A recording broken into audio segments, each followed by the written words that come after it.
ईरानी मंदूब कह रहे हैं सिक्योरिटी काउंसिल में कि हमें दाइश तर्ज का की दहशतगर्दी का सामना करना पड़ा। वहाँ जो राइफल्स यूज़ हो रही थी वो अमेरिकी साख्ता थी, जो 80 की दहाई में अमेरिका ने प्रोड्यूस की। तो अब the second reason is that Israel is scared कि ईरानियन मिसाइल्स अगर आ गए इजरायली शहरों के ऊपर तो वो तो ईरान ने थ्रेट किया है कि जहाँ जहाँ डे मौजूद है फिर हम वो कहते हैं हम मरने जा रहे हैं तो हम आपको लेके मार के मरेंगे। हाँ, मार के मरेंगे। तो आई थिंक इस किस्म की रीअसेसमेंट हो रही है कि कब अगर करना है तो कब करना है, अभी नहीं करना।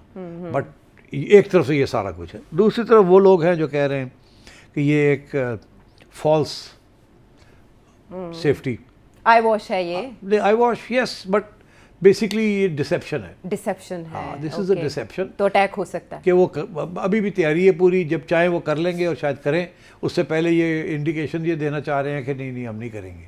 तो but the Iranians are not fools, they are ready. वो रेडी है, वो अब ये कहें या ना कहें वो बेड लेके बैठे हुए बटन के ऊपर। और जब तक ये लंबी चौड़ी बात नहीं होती और ये जो जहाज वहाज आए हुए हैं ये वापस नहीं चले जाते, तो उस वक्त तक ईरान तो बटन के ऊपर उंगली रख के बैठा हुआ है ना।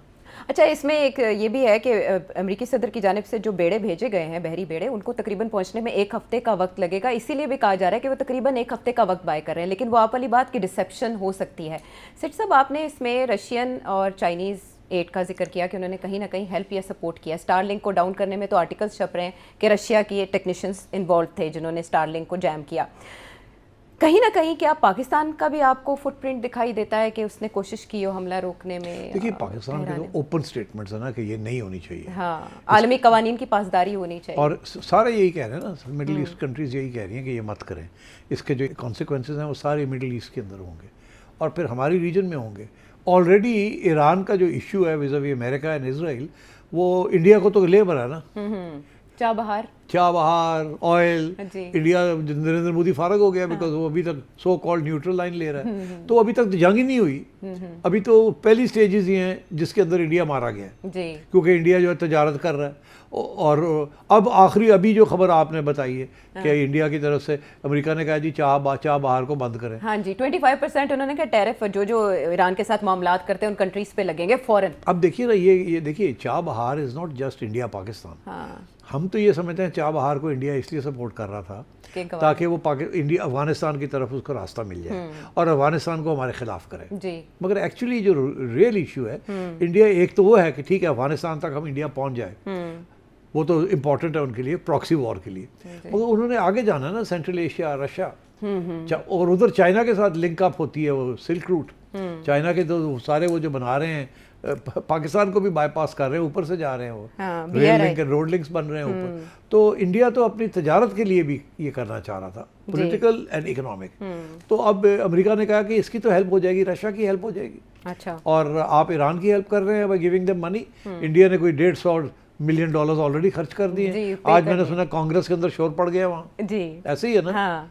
वो कह रहे हैं कि जी आपने इतने पैसे खर्च किए और आप भाग गए अब। और नरेंद्र मोदी ऑन रिकॉर्ड, पहले उनके वो सब बयान चल रहे हैं कि जी सवाल ही पैदा नहीं होता कि हम किसी और की बात सुने, हम इंडिपेंडेंट कंपनी हैं, हम किसी अंडर प्रेशर नहीं आएंगे। Because don't forget, American pressure तो पहले भी था ना, पाकिस्तान में भी है ना, ऑयल पाइपलाइन नहीं करनी। जी, आईपी और उससे बाकायदा निकलने की बात हो रही है कि आउट ऑफ कोर्ट सेटलमेंट कर दे। वो तो अब हम भागे हैं ना, बिकॉज ईरान ने हमें धमकी दे दी कि जी हम तो आपको अदालत ले जाएंगे और आपको चंगे पड़े $1 ले लेंगे आपसे। वो जो रेकोडेक के ऊपर हुआ है, तो अब ये कह रहे हैं कि out of court settlement Iran के साथ कर लेते हैं। अब ईरान को भी तो चाहिए ना, not to be unreasonable. Iran की इतनी सपोर्ट हम कर रहे हैं, ईरान को भी चाहिए टू बी, उसको पता है कि ये अमेरिकन नहीं करने दे रहे, but we should not be penalise for that. और actually we have a strong case also internationally, हमें फिक्र नहीं करना चाहिए। मगर ये है कि we need to have the right lawyers to be able to contest this. I don't think Iran is a good case, but still अगर आउट ऑफ कोर्ट को सेटलमेंट हो जाती है तो that will be very good. मगर हमारा मसला तो ये अमेरिका नहीं करने दे रहा हमें। और अगर इंडिया जैसा मुल्क घुटने टेक दे रहा है, हाँ, $120 मिलियन उन्होंने पे किए हैं, और तो मतलब है कि हम कौन है। हाँ। जब इंडिया के ऊपर ये चीज़ होती है तो वो भाग जाते हैं। हाँ। तो हुआ भी। हाँ, हम तो वैसे भी अलाय बने हुए हैं इस वक्त अमेरिका के, हम तो हर बात मान रहे हैं उनकी। जी, उनके जो इंडिया पोर्ट्स ग्लोबल लिमिटेड है उस बोर्ड के नुमाइंदे हुकूमत के भी मुस्ताफ़ी हो गए, यहाँ तक कि वेबसाइट भी उन्होंने बंद कर दी है, इतना प्रेशर है अमेरिका की तरफ से। बट सेठ साहब, कमिंग बैक टू ईरान, क्या हम इसे टेम्पररी पॉज कहेंगे? स्ट्रेटेजिक पॉज कहेंगे, हमले का खतरा अब भी मौजूद है क्योंकि कैरोलिन लेविट कह रही हैं कि अभी भी हमने सारे ऑप्शंस खुले रखे हुए हैं और 800 फांसियां हमारी वजह से ईरान ने मुलतवी की हैं, उन्होंने फांसी नहीं दी। नहीं, फांसी तो जो मैंने सुना था एक ही बंदे को मिली जी, बट उन्होंने ये क्लेम किया कि 800 के करीब फांसियां रुकी हैं क्योंकि उन्होंने अरेस्ट तो अच्छी खासी की है ईरानी गवर्नमेंट। एक तो अमेरिकन प्रोपेगेंडा जो है वो कह रहा है 20,000 लोग मारे गए जी उनके, ठीक है, और जो इंडिपेंडेंट सोर्सेज हैं वो कहते हैं 2,000 के करीब, मगर उसमें अंदर वो कहते हैं 800-700 हमारे भी लोग सिक्योरिटी लोग भी मारे गए। So we don't know the truth, but जाहिर है वेस्टर्न मीडिया जो है वो तो एग्जैजरेट करेगा ना, प्रोपेगेंडा करेगा वो, उनको तो एक्सक्यूज चाहिए फॉर इंटरवेंशन।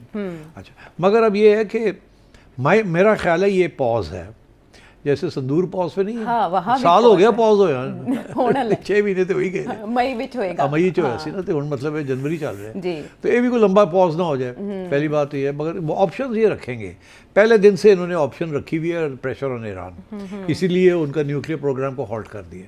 ठीक, अब उनको तकलीफ ये है कि ये मिसाइल प्रोग्राम जो है इसका क्या किया जाए, because it's the missiles that are threatening Israel and the Abraham Accord countries. तो missiles तो सारी Iran has a huge stockpile of ballistic, supersonic and now hypersonic missiles. That is their main defense. उनके पास तो कोई iron डोम तो नहीं है, ना ही उनके पास कोई ऐसी एयरफोर्स है जो कि लड़ सकती है अमेरिकनों के साथ, ना ही उनके पास टेक्नोलॉजी है, वो आएंगे तो सारे जैम कर देंगे, ठीक, तो वो तो कर नहीं सकते। So all they have are the missiles.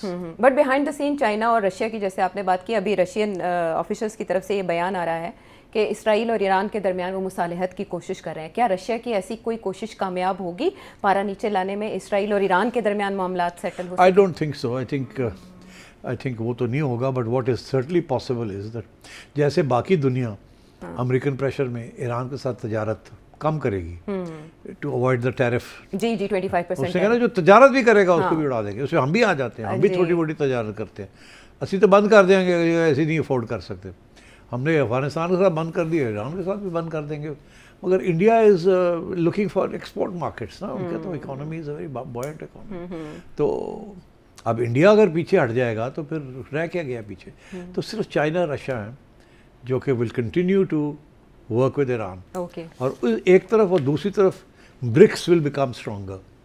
देखिए इंडिया जो है ना अब वो क्वाड शॉट भूल गया है, India is left quads in all for all practical purposes. अच्छा, और अमेरिका का भी कोई इंटरेस्ट नहीं रहा क्वाड में। अब इंडिया जो है वो ब्रिक्स, अभी रिसेंटली बहुत इंपॉर्टेंट डेवलपमेंट्स हुई हैं, ब्राज़ील ने ब्रिक्स ब्राज़ील से शुरू होता है, India and Brazil are the two original founding members.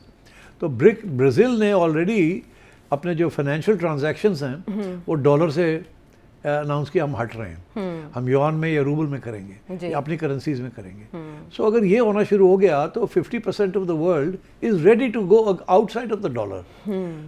अगर वो आउटसाइड ऑफ डॉलर चाहते हैं तो America is going to get into very serious trouble. उनकी सारी स्ट्रेंथ ही है डॉलर की, तो अगर डॉलर जो है उसकी डिमांड आधी हो जाती है तो इकोनॉमी का क्या, तो अमेरिका की इकोनॉमी डॉलर की वैल्यू का क्या होगा? इसीलिए ऑलरेडी स्पेकुलेशन शुरू हो गई है कारोबारी लोगों में कि सोना और चांदी खरीदी जाए। जी, उसकी कीमतें भी बढ़ रही हैं जी, इन्वेस्टमेंट्स लोग कर रहे हैं चाइना और सोना में, इसीलिए बिकॉज दे फेयर कि अब ब्रिक्स आ गया, ट्रम्प की ट्रेड पॉलिसीज़ की वजह से डॉलर कमज़ोर होगा, इन्फ्लेशन बढ़ेगी अमेरिका में, एंड जो डेट है वो बढ़ जाएगी और कम नहीं होगी, बढ़ेगी। और प्रेसिडेंट ट्रंप वैसे ब्रिक्स पे नज़र रखे हुए हैं, उनके ट्वीट्स बताते हैं कि वो इतने आसानी से तरने वाला नहीं बनेंगे पॉलिसीज़ का। लेकिन ब्रेक से पहले सेठ साहब आपने बात की कि ये स्ट्रेटेजिक पॉज है आर्जी, तो क्या टारगेटेड असॉल्ट हो सकते हैं, असैसिनेशंस हो सकती है ड्यूरिंग दिस पीरियड? बिल्कुल हो सकता है ईरान में।